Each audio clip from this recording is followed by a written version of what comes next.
जी अस्सलाम वालेकुम my dear students, कैसे हैं आप। उम्मीद है बेटे आप सब ठीक होंगे एंड वेलकम टू एवरीबॉडी।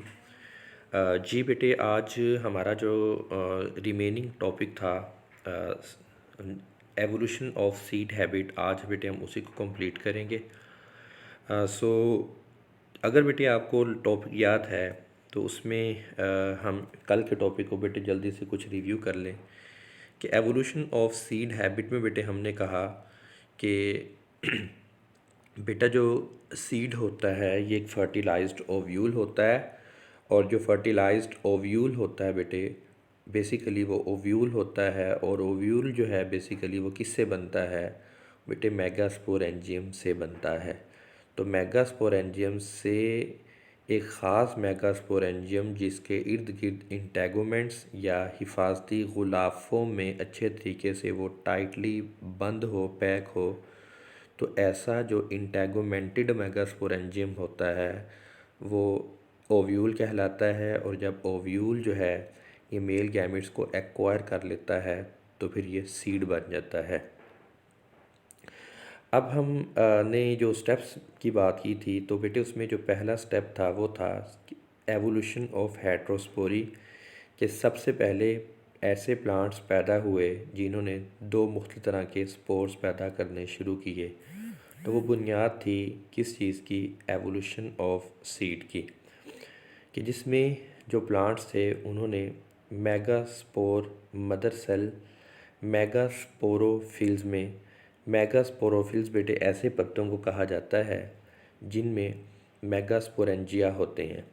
और मेगास्पोरेंजियम बेटा या मेगास्पोरेंजिया वो स्ट्रक्चर होती है जिसमें मेगास्पोर मदर सेल होता है। और मेगास्पोर मदर सेल बेटा जो है वो स्ट्रक्चर होती है जिसमें मियोसिस का प्रोसेस होता है, उससे मेगास्पोर्स बनते हैं। इसी तरीके से माइक्रोस्पोर की अगर बेटे बात करें तो ऐसे पत्ते जिन पर माइक्रोस्पोरेंजिया होते हैं उनको माइक्रोस्पोरोफिल्स कहते हैं। और माइक्रोस्पोरेंजिया के अंदर माइक्रोस्पोर बनते हैं, और माइक्रोस्पोर बेटे जो है उससे मेल गैमीटोफाइट बनती है। तो मेगास्पोर से फीमेल गैमीटोफाइट बनती है। बेटे दूसरा स्टेप था retention and germination of megaspore within megasporangium, कि जिस स्ट्रक्चर में मियोसिस के प्रोसेस से मेगास्पोर बना और वो बनने के बाद उसी के अंदर रहता है, उधर ही जर्मिनेट करता है।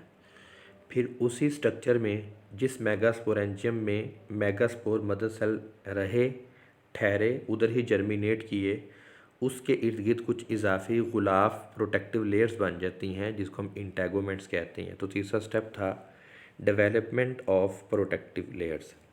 अब हम बेटे चौथे स्टेप पर आते हैं, reduction to single functional megaspore पर मेगास्पोरेंजियम। बेटे जो मेगास्पोरेंजियम था उसमें मेगास्पोर मदर सेल में जब मियोसिस हुई तो उस मियोसिस के नतीजे में बेटे क्या हुआ कि चार मेगास्पोर मदर सेल्स बने, सॉरी 4 मेगास्पोर बेटा बने। अब इन चारों मेगास्पोर्स के लिए मेगास्पोरेंजियम के अंदर स्पेस भी बहुत कम थी, खुराक भी बहुत कम थी। चूँकि चारों ही मियोसिस से बने थे, चारों का जेनेटिक मेकअप डिफरेंट था, और खुराक और स्पेस चूँकि बहुत कम थी, लिहाजा ये चारों मेगास्पोर्स मुकाबला करते हैं, कंपटीशन करते हैं किस चीज़ के लिए, खुराक के लिए और स्पेस के लिए। अब इनमें से चारों में से बेटे वो वाला मेगास्पोर कंपटीशन को जीतता है जिसका जेनेटिक मेकअप बाकी तीनों से बेहतर होता है। बेहतर से मुराद माहौल के मुताबिक होता है, उसको खुराक भी मिलती है, उसको स्पेस भी मिलती है, बाकी तीनों मेगास्पोर ज़ाया हो जाते हैं। इसलिए बेटा लिखा हुआ है reduction to single functional megaspore, यानी रिड्यूस हो जाना, कम हो जाना, 4 से कम होकर एक रह जाना। जो एक रह जाता है वो वाला मेगास्पोर होता है जिसने कंपटीशन जीता होता है। हम उसको फंक्शनल मेगास्पोर इसलिए बेटे कहते हैं क्योंकि ये आगे फीमेल गैमेटोफाइट बनाने में बड़ा फंक्शनल होता है।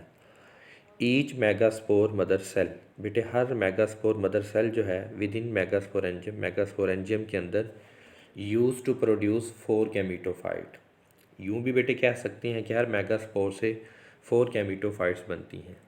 लेकिन कंपटीशन बेटे बहुत होता है खुराक के लिए, फूड के लिए, चारों में। So early vascular plants adopted a new strategy, और वो क्या थी बेटे स्ट्रेटजी कि सिर्फ एक मेगास्पोर सिलेक्ट किया जाता है फर्दर डेवलपमेंट के लिए और उससे फीमेल गैमेटोफाइट बनती है, बाकी तीनों अबोर्ट हो जाते, ज़ाया हो जाते हैं।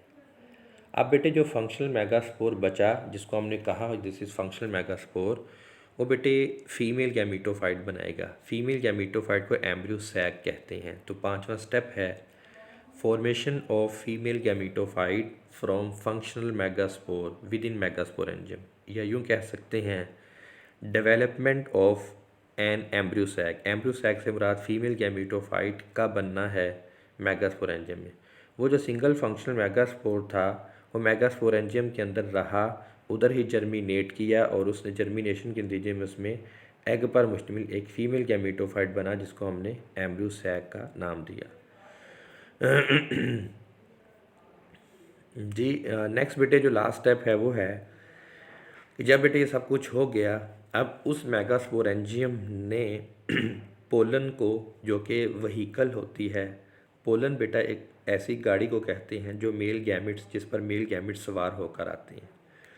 तो मेगास्पोरेंजियम या ओव्यूल अपना बेटे पार्ट जो है उसको इस तरह से चेंज करता है कि आसानी से उस पर पोलन ग्रेन, अगर वो वहीकल वहाँ से गुज़रे तो वहीकल के लिए बेटा प्रॉपर एक पार्किंग होती है और उन वहीकल्स को, उन पोलन को उधर रोक लिया जाता है और ये पोलन जो है फिर यहाँ पर मेल्स गैमेट्स को या स्पर्म्स को जो है डिस्चार्ज करते हैं।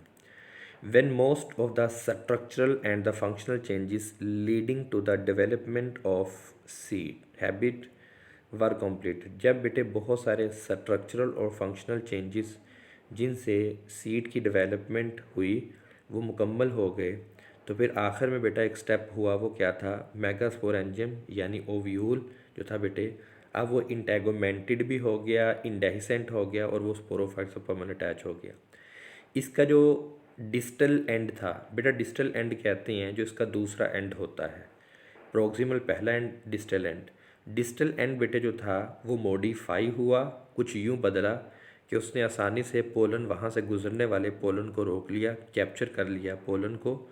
पोलन बेटे क्या होते हैं, वो वाले माइक्रोस्पोर होते हैं जिनमें मेल गैमेटोफाइट होती है।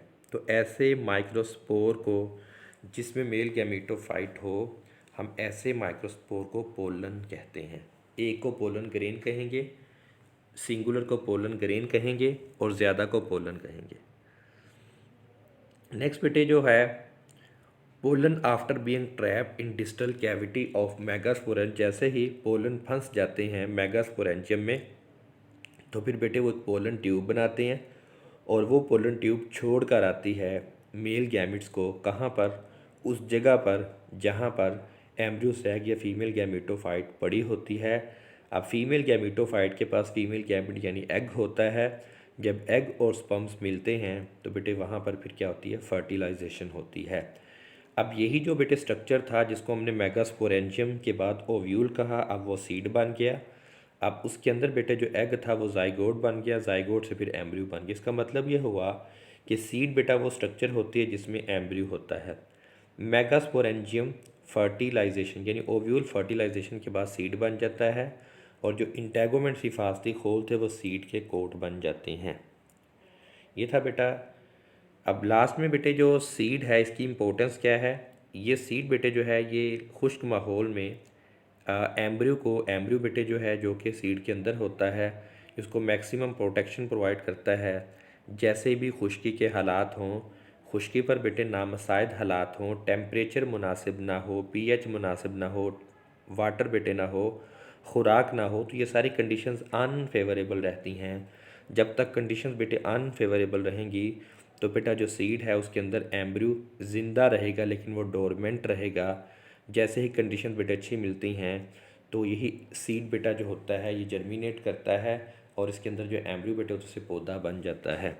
Development and evolution of seed was a great success and giant leap. Giant leap एक बहुत बड़ी कामयाबी थी जिससे बेटे अल्टीमेटली प्लांट्स को मौका मिला कि वो परमानेंटली खुश्क जगह पर, लैंड पर आबाद हो गए। ये था बेटे हमारा टॉपिक जो कि बहुत इंपॉर्टेंट था। नेक्स्ट बेटे